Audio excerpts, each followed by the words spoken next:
Hi, everyone. Welcome to Women Entrepreneurs Radio, and I'm your host, Deborah Bailey. I'm really glad that you could join me today. And if you're listening to this show on iTunes, please make sure that you also stop by Podomatic, dbcoach.podomatic.com. You can listen there and also download to social media. And also on Blog Talk Radio, blogtalkradio.com/CoachDeb. There is an archive of shows going back over 7 years, so make sure you stop by there as well and check out the many entrepreneurs who stop by to share their stories and talk about what they're doing. So make sure you stop there. And the blog, womenentrepreneurssecrets.blogspot.com. You can find lots of articles there of interest to women entrepreneurs, announcements, and various things, book reviews, interviews with authors. If you're someone who would like to have a post on the blog, so you can definitely reach out to me. There's a form there that you can send your query, so please make sure you check that out as well. Facebook.com/Women Entrepreneurs is another place that you can go, like the page, and also, see different things, again, of interest to women entrepreneurs or share information about your business. And also my website is deboraabailey.com, and you can find out more about me and my books. And there's also links there to the blog and to the show. So it's another way that you can go to get more information. So we're going to start today, and I'm going to introduce my guest. And Sue Reninger is a managing partner of RMD Advertising. And she has been responsible for the strategy and direction of RMD's advertising's flagship Columbus office since 1992. And Sue and her team specialize in brand strategy, advertising, social media, and public relations for clients in the growing and emerging food category. A strong focus on the success of its clients rather than on the success of the business sets it apart from its competition. And Sue's talent as a leader has given rise to RMD's employee-focused culture where constant learning is encouraged. So welcome, Sue. I'm really glad to have you here. Oh, I'm so glad to be here. So, this really sounds like an interesting industry that you're working in.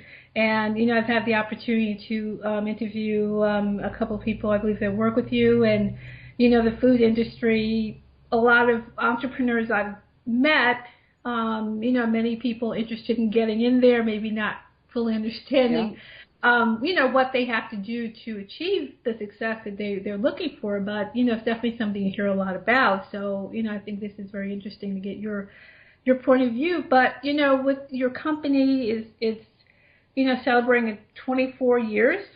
Yeah. So, can you share with us, how did this start out? How did you build this company to where it is right now? Well, 24 years is a long time to talk about, I guess.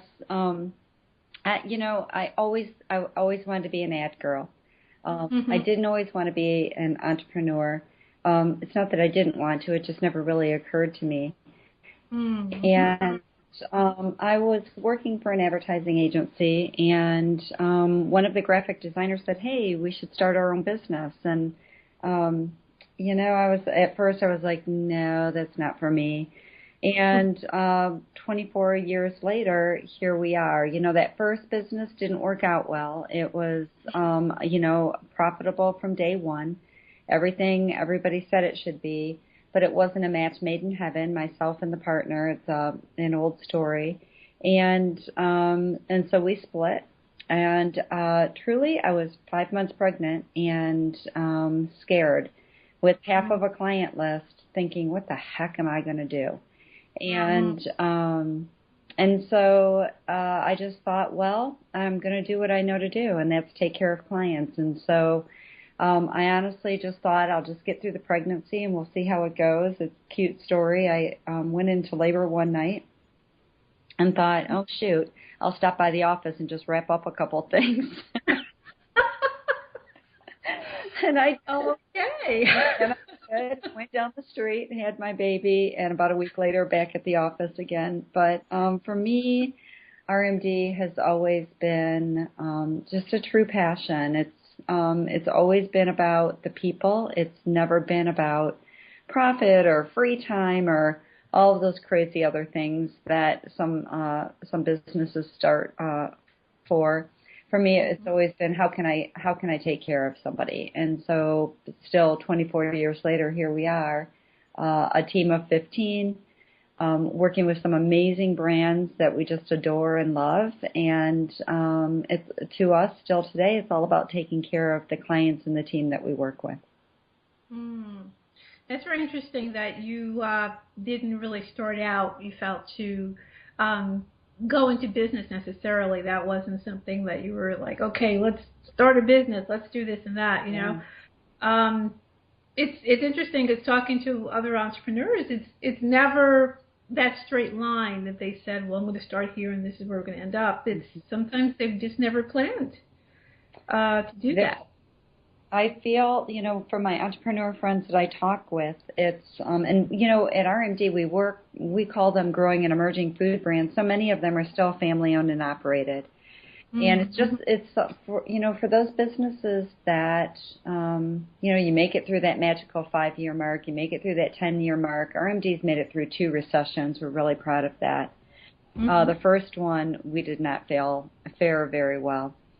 Made it, but it was a time where agencies, really large agencies, were collapsing and falling into each other. And it was a scary time to be in the agency business for sure.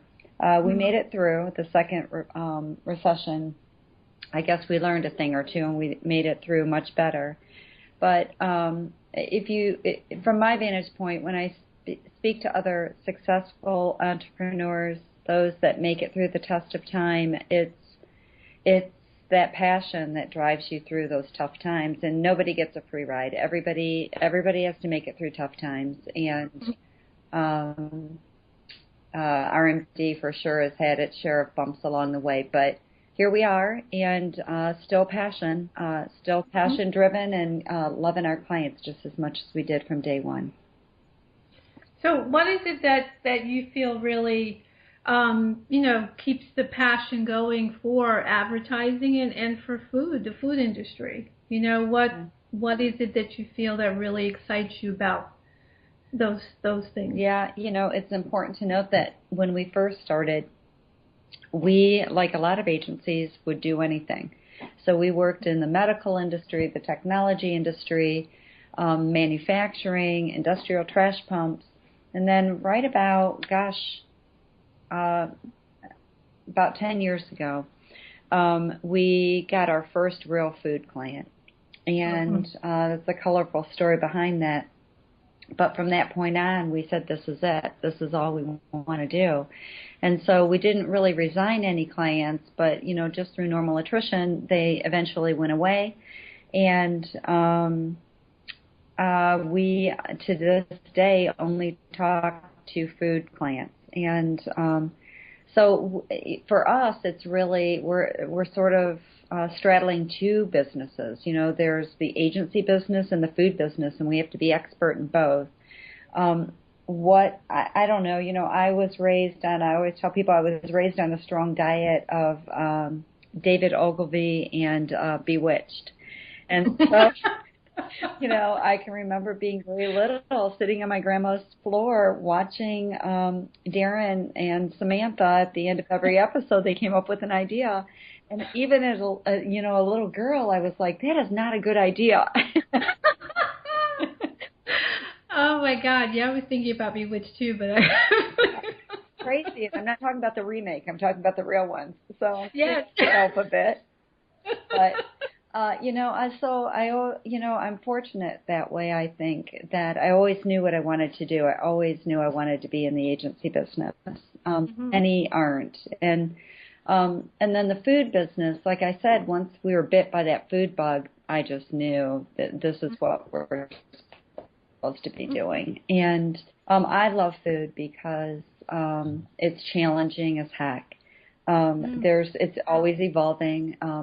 We as consumers, think about the food you ate 5 years ago. You probably ate completely differently. And so the food we eat today is very different from the food we used to eat. I walk up and down the grocery aisle and I'm like, gosh, my basket looks completely different. And I'm not unusual. Consumers are always evolving. And so, being in the food industry, you really need to study consumers and figure out what makes her tick. But what I think I love most about the food industry is it's very nostalgic. And, again, I grew up with Jif peanut butter. I still buy Jif peanut butter and only Jif peanut butter. My husband and I were talking the other day about, Chinese restaurants are everywhere now. But back in my day when I was growing up, my mom made le choy, and my husband's mom made le choy too, and that was our first introduction to Chinese food. And, when you think about those, so many of your childhood memories are sort of rooted to food. And I don't know, I think there's something just really sweet about that. That's true. I think it's just something that always ties people back to, their memories and family and friends and all that kind of thing, or special occasions and, a little travel, that's always part of it. Yeah. As far as you were saying, the food industry and things that are different now, are there any trends or anything that you're seeing right now that you feel are pretty important ones? Yeah, so, I still eat my fair share of goldfish and Pop-Tarts and even yogurt, but I don't eat as much yogurt. And what we're seeing with consumers right now is there's a lot of change in terms of, the free from, we'll call it, categories. So many consumers are like, I don't want sodium. It started there, and then it turned in, I don't want the fat. But now we're looking at, consumers are lining up in droves. I don't want the sugar and I don't want the additives. And once upon a time, you can walk up and down the aisle of any grocery store right now and see shoppers reading labels. That didn't happen 5-10 years ago for sure. And I know my mom never read a label. And we used to read the labels, but when we were growing up, but we read them for the copy on it. We call it romance copy in the business. So we read it for the romance copy to learn about, the product. But now it's what certifications does it have? Can I trust you? Where are you made? Do you have a clean label, which usually means like under 8 ingredients and all things you can pronounce. So it's different. And so, that whole free from movement is big. But also, I think this year is going to be the year of transparency. So that's going to be big for all of us as we shop our grocery aisles. We're looking for companies that will honestly tell us, where are you getting the ingredients to make this food? Because consumers are lining up and demanding it, and it's really no longer an option for companies. It's no longer an option for food manufacturers. They have to be very honest and very transparent, or they just won't see sales. And so, that's another trend that we're really seeing.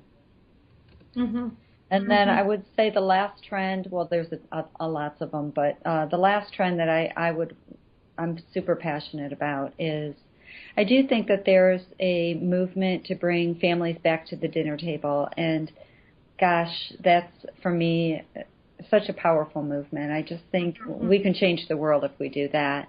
The dinner table is a little different today. Sometimes they're in cars, and sometimes, sometimes they're tailgating in school parking lots. And, when my girls were growing up, we did a lot of tailgates in the dance parking lots because they were dancing all the time, and we didn't ever want to compromise eating together as a family, so we'd make our dinner and we'd pack it, and families would look at us and think we're a little kooky. We didn't care. It's dinner really isn't about the table and chairs. It's more about eating food, sitting down and talking about your days, and really connecting and knowing that you've got your circle that you can count on. Wow, that's interesting. It just seems like for a while there, and not that it's not happening now, but for a while there, everything was on the go. Don't stop. Mm-hmm. Just open this package and eat what's Right, in there. whatever it is. Yeah. Yeah, most definitely. But, now there's lots of really great convenience food. I think that you've talked to Heather Stover of Mom Made Foods, who started a business out of that trend. And she had babies, and she was a mom on the go, and she was working, and she thought, how am I going to feed these children on the go with something I can feel good about? And so there's, a handful of really great manufacturers out there that got on that curve early. We're privileged to support them in the marketing arena. And but, lots of moms still make their own food, too, and I think that's really sweet. That's, we have lots of memories, all of us, of our moms and our grandmothers making us food, and I always wanted to create some of those memories for my kids, too. So what advice would you give for those entrepreneurs or people who want to go into the food industry? What would you say for those people who are wondering if they should take the plunge into something like this? I would definitely, it sounds trite, but do your homework. I'm talking about everything, the passion side of the business. It's a tough business. It's a lot harder, I always say, to market a jar of peanut butter than meets the eye. With all of the transparencies and, I also believe that food can nourish us, or when you think about it, it can really hurt us. And so in the food industry, there's a lot of risk and there's a lot of complexity surrounding all of that. And so I just, I think that, really doing your research and knowing what you're getting into is important.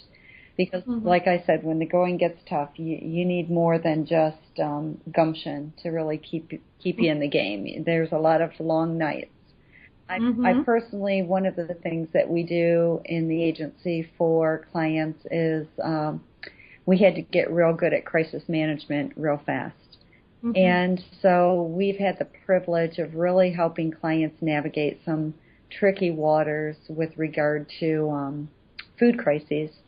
And as I said, that's a privilege because that can be a scary thing for a family. I mean, when you think about it, fourth, fifth, sixth generation, and you're staring down the barrel of a serious crisis that could take your business away. It really is a privilege to be able to understand communication, understand level heads, and be able to give that gift of communication management to clients when they most need it. So speaking of that, actually, what are some of the best practices that you've developed? Because over this amount of time, there have to have been some things that you were able to put in place. So, with regard to advertising, it's, I would say not really following, the coolest trend, but really focusing on what's going to connect to consumers and watching and listening once you do launch, whether it's a digital buy or it's web marketing strategies or public relations or social media. Not every platform's right for every brand and every consumer, and so it's being brave enough to launch and to dabble in enough mediums to really get a feel for what's connecting with your consumer. But that's really important. It's just important not to do something to be the hottest brand on the block. It's better to be the most connected brand on the block. And one of the other gifts I feel truly passionate about that we give a lot of our clients is we work really hard to bring consumers, the face of the consumer to our clients. And we connect our clients with consumers. And so we sort of bridge that gap. And that's a gift because food brands, they're out doing what they do and they're working so hard. Like I said, it's such a tough business. And they're watching all of their P's and Q's and they're working to provide the very best product, the safest product, the tastiest product, the cleanest label, everything that happens in the food industry. And they don't always have time to really listen and connect with their consumers. And it's such a joy, really, to be able to grab nuggets from consumers, or even videos, or Skype conversations like this, or Google Hangouts, where you get to put the client in front of even 5 or 6 consumers and let them listen and talk to the consumer. You can see joy on their face because, again, these food brands, not all of them, but the ones we serve for sure, and many others, are truly passionate about what they do. And they're trying so hard to put a product out there to serve to consumers like you that will resonate with you and that you're going to fall in love with. And so when they can see joy on a consumer's face, that's just a gift to be able to bring that to them, that's for sure. I'm guessing it's been much more challenging with social media and, now having to deal with that, where before maybe that wasn't even a consideration. Yeah. I mean, back in the day, if somebody was angry, what did they do? They told a friend, and the grapevine was slow, or they called customer service and they complained on the phone. And so we're seeing a lot right now. There's really that whole direct communication to clients when social media became large. That direct line was just cut. It was severed, and consumers now are more likely to go on Facebook and speak first and ask questions later. I fielded a call myself today from a consumer that was supposed to get a box of products as a result of a contest, and she was angry on Facebook. She was very angry. And so, I picked up the phone and I called her and I said, hey, this is who I am, and I'm working for this client, and this is what I want to talk to you about. And it's amazing to me, the most simple thing as a telephone conversation, how that really still can connect emotionally. And, we do that sometimes. Our clients are good people. They do it quite frequently. It's always surprising to consumers. It's like, gosh, the founder of this brand called me herself. Well, that's what this category of food marketing does. I mean, these are passionate clients that genuinely care about you as consumers, and it's not uncommon for them to pick up the phone and just try to connect. Yeah, I think that's what people just want to feel like someone has heard. That's right. What they're saying. At the end of the day, we all just want to feel loved and heard. That's all we really need. Exactly. But that's an interesting point, that the person went on social media didn't necessarily, as they may have done in the past, could try to maybe write a letter, make a phone call or something to get through. But now it's a totally different dynamic. 3 years ago, the concept of monitoring and using social media to listen was big. You don't really hear that anymore. And the reason I think you don't hear it is because it's a standard now. You just really have to have the technology to be on social media pretty much around the clock today in order to be able to hear and feel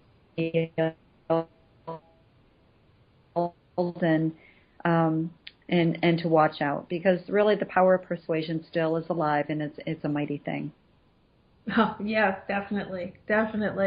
And, for a lot of your clients, or, just in general, in that industry, do you find that they are putting more money or manpower, woman power into, their branding on social media now? As you were saying, it depends, of course, on the consumer and on the platform.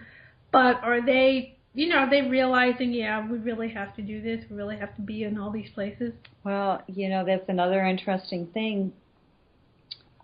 Return on investment is a hot topic, always has been in our industry. Clients want to know, if I invest $1 here, what will it yield in return? And so in some of the traditional mediums, advertising, it's always been hard. It's always been hard. Marketing is a soft science, and so it's very difficult to be able to say that if you invest this $1, we're going to return $4 or $10 in sales. But Social media is sort of that enigma in that I just read a study about this. 66% of marketers, CMOs, expect to invest more heavily even this year in social media, despite the fact that they realize that there's no real way to track its effectiveness. And, there's no other marketing medium like that. It's become one of those playing fields. It's where millennials and Gen Xers are. And if you want to reach them, it's still a cost-effective way to reach them. And it's today's word of mouth, really. It's what 10 years ago, word of mouth advertising was everything. How do I get you to talk to your friends when you're at the soccer field about this product? Word of mouth still rules. It rocks the food aisle. When you think about it, the last new food you purchased probably came as a recommendation from a friend, or you were at a family member's house and you opened up the refrigerator and you saw it, or you ate at a friend's house and you saw it on the dinner table. That's still how we're influenced, but we no longer are really talking on the soccer fields anymore. We're on our phones so much that we forget to connect person to person. And so that connectedness is really coming from social media. So we've just had to adapt as food marketers. Yeah, it just seems like now there's so many, like 101 places to be compared to. It's so true. It's so true. It's funny. I saw this blurb on YouTube today. What kind of mom are you? And there were 5 different moms. There was the PTA mom. There was the buttoned-up mom. There was the hot mess mom. And I have to say, if I were to classify myself back when my girls were little, I was the hot mess.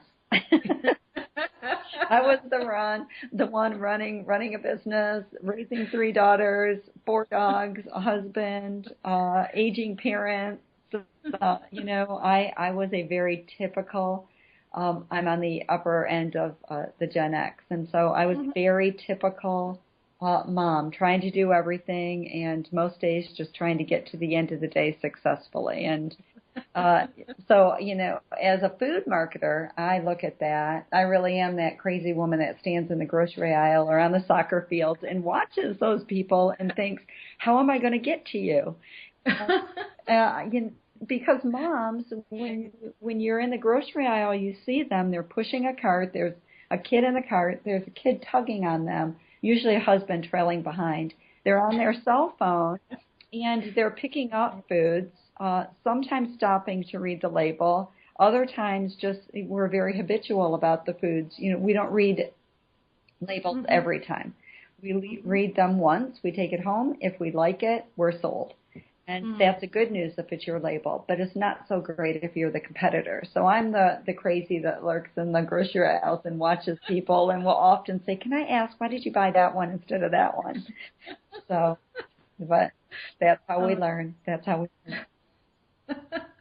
That's funny because you realize how much that, I might go into the grocery store and just buy something I've always bought, or, what's the thought process when I'm trying something new. That's interesting. I think I'm going to think about that next time I'm in the store. Well, and one of my favorite aisles to market is also the freezer aisle, because I love a good challenge. And the freezer aisle is 1, maybe 2 aisles. Consumers there are more habitual than any other aisle. And the way a grocery or a freezer aisle is set up, it's set up by usually categories. So there's ice cream novelties, there's ice cream, there are entrees, there's frozen vegetables, there's breakfast areas, and so forth. We are trained, we've trained ourselves to go to certain doors in the freezer aisle. So our challenge is always, how do I get you across the aisle and kitty corner down a little bit so that I can get you to stop in that aisle and really think about that ethnic cuisine, or because you don't typically do that. Maybe you only buy frozen vegetables, or maybe you're the breakfast consumer. How do I get you there? And even more challenging, how do I get you there when you're at the end of your shopping trip and your basket's probably full? And because the freezer aisles are always at the end of the store, And subliminally, you're probably telling yourself, this is enough. And that's what we do. We look at our basket and we say we've spent enough, or we look at our basket and say, how am I going to carry all this home? And but there are lots of things that are telling us enough is enough. And so I love the freezer aisle for that reason. It's a lot of fun. See, most people have fun with the sports, and I have fun in grocery aisles. Well, I'm going to keep that in mind next time I'm in the store, because I was at Costco today, and they have a few aisles of freezer, and I went for like two particular things, but then I'm going to look down every row just in case That's right. there's something I've missed, because you never know sometimes what they're going to have and what new item is going to be there. So it's definitely a different kind of experience. Even if you know what you want, you're always going to come out with other things. It doesn't matter. God bless Costco. The last time I was there, I, like you, went for a couple of things and walked out after spending $400. And I did not buy any of the big ticket items. It was all onesie-twosies. Yeah. What? That's so easy. And Target is like that, too. Yeah. I don't know what it is, but Target is just pure joy. That's just joy and entertainment. Yeah. Exactly. They definitely get me every time. So why don't you just share with everyone where they can find out more about you and about RMD advertising? Most definitely. We're almost everywhere, so you can find us online at rmdadvertising.com or in any social space, so Facebook, Twitter, Instagram, Pinterest, LinkedIn, Google+, at RMD Advertising. We're in Columbus, Ohio. That's probably important to note, too, but we follow food brands, so our clients are coast to coast, north to south, east to west, and wherever that brand is where we're at, and we have a good gig. We're really proud of RMD. We're proud of the people we work with, and we're really proud of the clients that we serve. That sounds fantastic. And after so many years and weathering through the financial ups and downs and just in general, you definitely or obviously know what you're doing and are doing it right. So if someone's listening, I just have a final question, who's interested in advertising. Advertising does have a certain cachet. Yeah. So and there time to time I'm contacted by students. I went to Rutgers, and I have a contact if they have questions in general when they're coming out, and a lot of them, of course, they advertising communications. Do you have any recommendations for those who are looking at saying, wow, I'd love to go into this field? Yeah, I would say most definitely get an internship. Do what you can. Work for free. Do whatever you can to get an internship and get your feet wet, because it looks very ooey and gooey on the outside, but it really is everything else that you hear about. It's often longer hours. It's a very driven industry. It's a service industry first and foremost, and that's really important for people to understand. We serve clients, and so people often think of advertising as we sit around in pits and couches and brainstorm and throw ideas around. And do we do that? Yes. But most of the time we're on the phone with consumers or clients, and we're strategizing, and we're under a deadline for this strategic plan or execution of that strategy over there. So it's not for everybody, but it's just so wonderful for the right people. And so that's why I always say get an internship. When I was young, I knew, like I said, I always wanted to be in the agency business. And my senior year of college, I took out my first student loan, and I went door to door to every agency, and I said, I'll work for free, I'll pour your coffee, I'll do whatever you want. I just want to be in the industry. I just want to see what it's like. And I couldn't get one person. It was a different time back then, but I couldn't get one person or one agency to take me up on it. But I did get a couple of informational interviews, and I remember one gentleman told me, I'm going to give you the best piece of advice I can give you. And I said, okay, I'm all ears. and he said, get a sales job. And I said, I don't want to be in sales. I want to be in the agency business. And he said, make no mistake about it. Everybody sells, and we sell all day long. Get a sales job first, preferably learn to sell an intangible.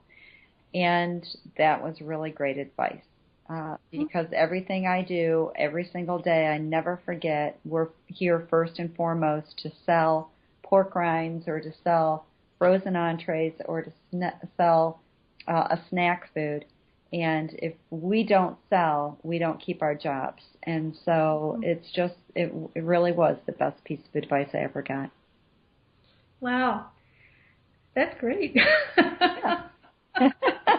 Unexpected, but I mean, it makes sense. But it makes I guess, yeah, absolute sense.